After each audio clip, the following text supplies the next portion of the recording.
vraiment que je vous dise mon secret pour être, non pas super productif, mais pour être ultra productif. Voilà le secret, mon esclave personnel qui rédige les mails, qui fait le site internet et qui monte les vidéos à ma place. Salut les prodiges, c'est Mike de Side Business, la chaîne YouTube qui vous apprend à doubler, à tripler vos revenus sans quitter votre CDI. Et non, ce n'est pas Momo la marmotte qui s'occupe de la productivité de la boîte, c'est bien nous deux, donc Mike et John, qui tenons cette chaîne Side Business. Et si vous venez débarquer de chez nous, et ben, sachez que vous êtes sur la chaîne de 2 salariés en CDI qui vous apprennent à monter votre business en parallèle de votre CDI sans le quitter pour pouvoir vivre de votre passion. Du coup, si vous cherchez le genre de personnes qui se filment en Thaïlande dans des villas à 10 millions d'euros, c'est pas chez nous. Nous, on fait pas de la location de villas pour envoyer du rêve. Ici, on travaille à la dure, à l'ancienne. On cherche pas à se montrer dans des îles paradisiaques. Et dans cette vidéo, je vais vous montrer 3 outils absolument indispensables que j'utilise pour être super productif, et je ne conçois pas de travailler sans ces outils, pour vous dire tellement ils me sont indispensables. Et dans cette vidéo, je vais vous les révéler. Ce sont des outils, juste vous, en les utilisant, vous allez voir, vous allez décupler votre productivité.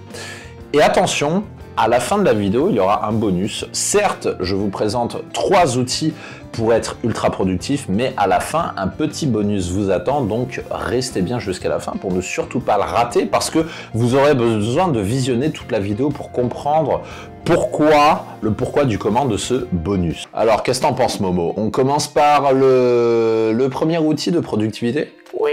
Commençons par le premier outil de productivité. Là, je vais tourner mon écran, la caméra, pour vous montrer mon écran de ce premier outil qui s'appelle Trello. Trello, retenez bien ce nom, c'est le nom de l'outil que j'utilise. Et à quoi sert cet outil? Ben ici, là, vous pouvez voir tous nos secrets, vous pouvez voir qu'est-ce qui va se passer dans les prochains jours, de la semaine au moment où je tourne cette vidéo. Et ben Trello, c'est tout simplement un outil qui vous permet d'organiser de façon visuelle vos tâches. Ça vous permet de catégoriser de façon visuelle et de façon beaucoup plus sexy qu'un simple bloc-notes, puisque imaginez que je vous ouvre les tâches là sur un truc comme ça et que vous écrivez vos tâches avec des sauts de ligne à chaque fois, c'est pas très sexy, ça donne pas franchement envie de bosser. Et avec cet outil, c'est ça qui est génial, c'est que vous pouvez avoir un fond d'écran qui donne envie de travailler. Ça, c'est un fond d'écran de Chicago, c'est une ville que j'ai visitée, donc ça me donne vraiment envie de bosser.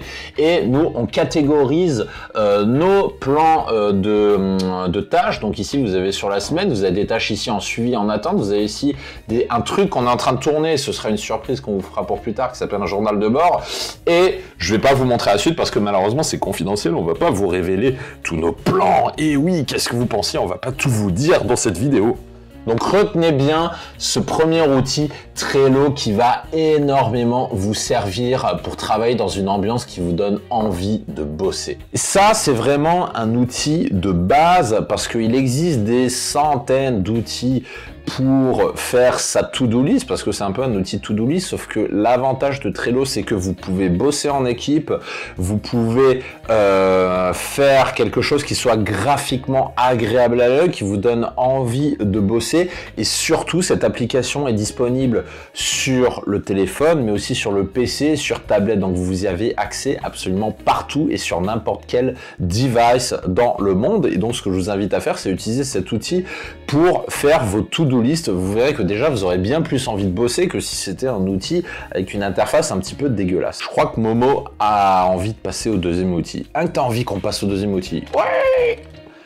Passons au deuxième outil de productivité que je suis en train d'utiliser en ce moment même. À votre avis, qu'est-ce que ça peut être? C'est un outil que très peu de gens utilisent, franchement j'ai vu quasiment personne le faire. Par contre, chez les gens qui l'utilisent, qui utilisent cet outil que je m'apprête à vous montrer, qui est juste sur mon écran du haut, ne vous inquiétez pas, on va y arriver, ça fait une énorme différence en termes de productivité. Et cet outil, le voici, c'est un compteur de temps et le nom il s'affiche ici, ça s'appelle Toggle.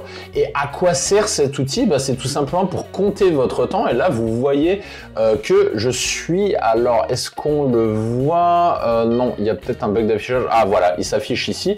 Vous voyez que j'ai commencé à travailler sur une tâche qui s'intitule Side Business Création You comme YouTube, parce que ça fait tout simplement 9 minutes que je suis en train de bosser sur la vidéo que vous êtes en train de voir et que je suis en train de tourner pour vous. Donc à quoi sert cet outil? Ça sert tout simplement à compter son temps. Vous avez ici toutes mes tâches que je fais jour après jour avec le nombre d'heures de travail dessus, et à chaque fois que je travaille sur une tâche, eh ben, je compte mon temps. Alors vous allez me dire, mais Mike, à quoi ça sert de compter son temps? Je prends ma montre et c'est suffisant, j'ai pas besoin d'un outil comme ça. Tu nous as pris pour qui, bordel? Eh ben, à quoi ça sert de compter son temps? Tout simplement, essayez de vous rappeler la dernière tâche que vous avez effectuée, combien de temps elle vous a prise. Par exemple, imaginons que, je sais pas, vous avez fait la tâche, je remplis ma feuille d'imposition, par exemple, hein, le genre de truc qui nous fait chier dans l'administration, dans la fiscalité. Vous dites sûrement dans votre tête, bon, c'était chiant, mais allez, en un quart d'heure, je l'ai torché. Et en fait, ce qui arrive souvent, c'est qu'on sous-estime le temps qu'on passe sur une tâche. Vous imaginez très certainement que pour votre tâche, vous avez passé 10 ou 15 minutes, alors qu'en fait, vous avez passé une demi-heure, voire davantage dessus, parce que le temps défile à une vitesse dont on ne se rend pas forcément compte quand on est la tête dans le guidon en train de travailler. Et à quoi sert un compteur de temps? Ça sert tout simplement à rendre totalement cartésien, à mettre des chiffres sur ce que vous faites concrètement, de sorte que quand il y a écrit que vous passez une demi-heure à faire telle tâche, et ben vous avez vraiment passé une demi-heure. Donc ça permet d'éviter de se poser cette question, d'encombrer votre charge mentale sur merde, combien de temps j'ai passé sur tel ou tel truc. Et du coup, quand vous faites ça, et ben, alors est-ce que je peux vous l'afficher? Non, je crois pas. Je crois que ça s'affiche pas ici. Parce qu'à la fin, ce que vous obtenez un graphique de répartition de votre temps. C'est-à-dire que, par exemple, vous avez une tâche comme ici, création vidéo YouTube, vous avez une tâche répondre aux clients, vous avez une tâche envoyer les emails, puisque vous le savez sans doute, et le lien pour y accéder dans la description de cette vidéo, nous envoyons sous forme de formation continue des conseils gratuits toutes les semaines à des abonnés sur liste privée. Si vous souhaitez rejoindre cette liste privée, vous avez le lien en description, sachant que chaque mail n'est envoyé qu'une seule fois, donc ne tardez pas, parce que si vous ratez le prochain, peut-être qu'il part demain, ils sont envoyés à 7 h du matin, et ben vous ne le recevrez jamais.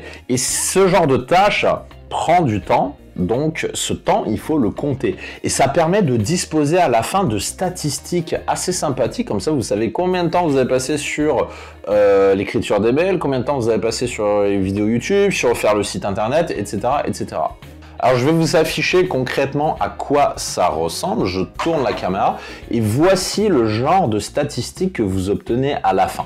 Vous voyez qu'ici j'affiche les statistiques donc de mon temps passé à moi, à Mike de Side Business au total sur l'année 2019. Donc last year, comme on dit en English, puisque nous sommes en 2020, donc last year c'était en 2019.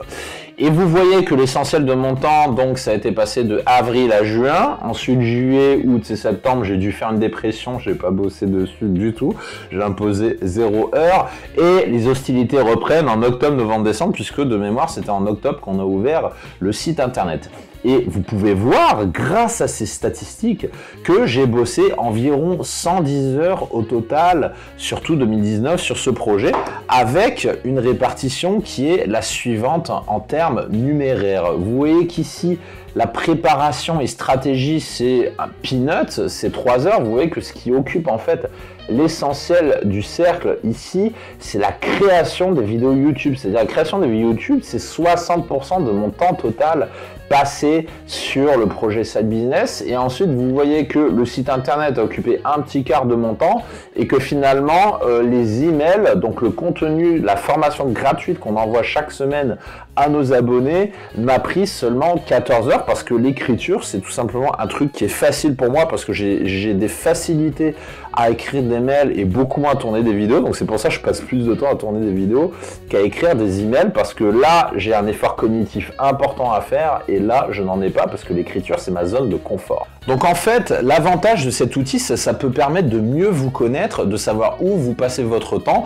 Là, typiquement, ce genre d'outil m'apprend que comme je suis, et vous pouvez me le dire en commentaire, je le conçois tout à fait, je suis bidon en vidéo, je suis pas à l'aise, je sais pas cadrer correctement, il y a des décors de merde, et voilà. Tourner vidéo, c'est pas le truc qui me passionne le plus, donc ça me demande une charge cognitive plus importante et ça se voit dans les statistiques. Alors que écrire le contenu qu'on vous envoie chaque semaine par email, les conseils qu'on ne peut pas donner sur YouTube à cause de la censure notamment, eh ben, l'écriture, c'est ma zone de confort parce que c'est un truc que je maîtrise et du coup, je suis extrêmement rapide à le faire. J'ai juste à dérouler ma liste de tâches, c'est super confortable pour moi et du coup, c'est comme ça qu'on arrive à des situations où seulement 15-20% de mon temps est consacré à cette tâche puisque je n'ai aucun effort pour le faire. Donc ça, c'était mon deuxième outil de productivité et Momo est allé aux toilettes, donc je vais pas vous voir faire la transition avec Momo la marmotte, faudra attendre la prochaine vidéo.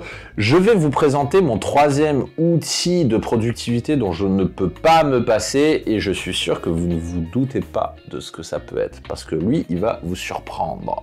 Et voici mon troisième outil de productivité, ce que j'appelle la machine de guerre, la machine à tuer, la machine à cravacher.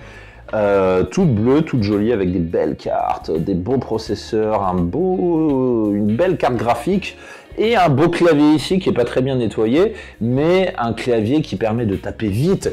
Et ici, une souris de compétition, mesdames et messieurs, un truc que vous n'avez jamais vu ailleurs. Et pourquoi je vous parle de PC de guerre, de souris et de clavier, vous allez sûrement vous dire...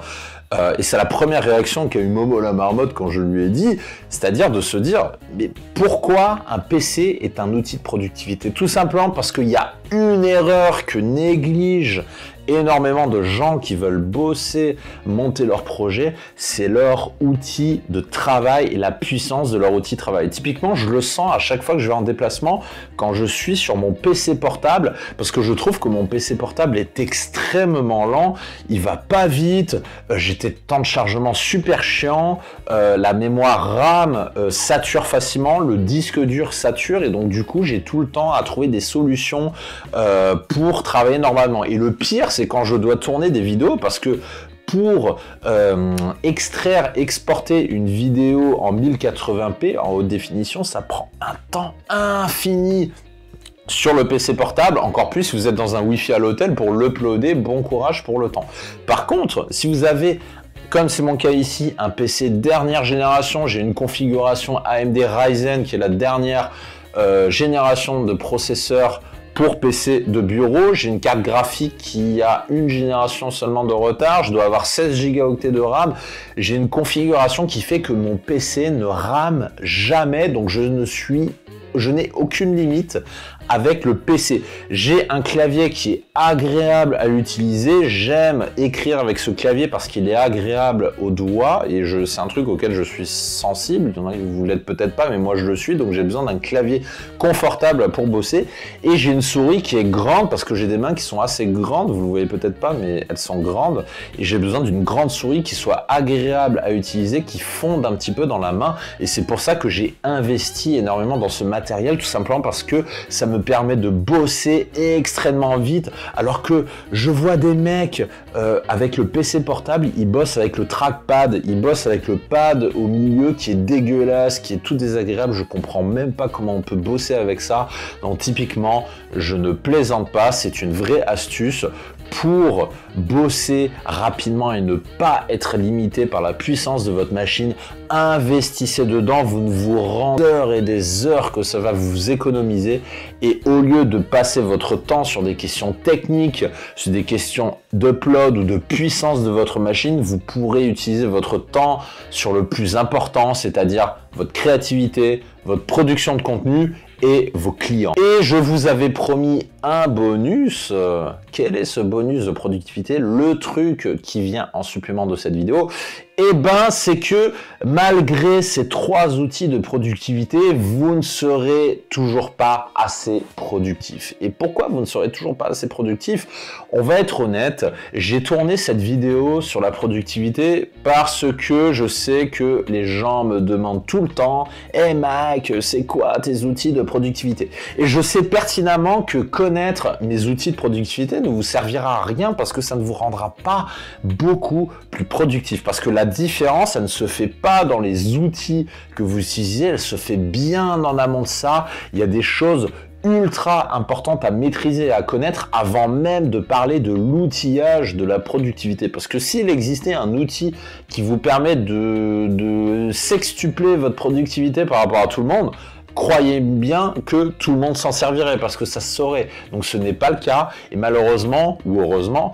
pour être ultra productif, c'est pas que par l'outillage que ça passe. L'outillage, c'est 20% de la productivité, c'est-à-dire avoir un très bon PC, utiliser un compteur de temps, une to-do list sexy, vous allez être plus productif, mais c'est pas ça qui fera the différence. Et qu'est-ce qui fait the différence? Et bien pour savoir plus, je vous invite à cliquer sur le lien en description pour recevoir une série d'emails où on parle justement de ces sujets. Chaque semaine, John et moi, on donne du contenu gratuit sous forme de formation pour apprendre aux gens à monter, pour vous apprendre à monter un business en parallèle de votre CDI et sans quitter votre CDI. Et la productivité, c'est un système qui va vous permettre de produire plus de choses, donc d'aller plus vite et de gagner plus rapidement de l'argent. Donc, votre apprentissage commence par ce contenu qu'on vous donne chaque semaine, donc abonnez-vous et nous on se retrouve tout de suite de l'autre côté sur les emails privés. Et d'ici là, je vous dis à très bientôt pour une prochaine vidéo. Ciao ciao.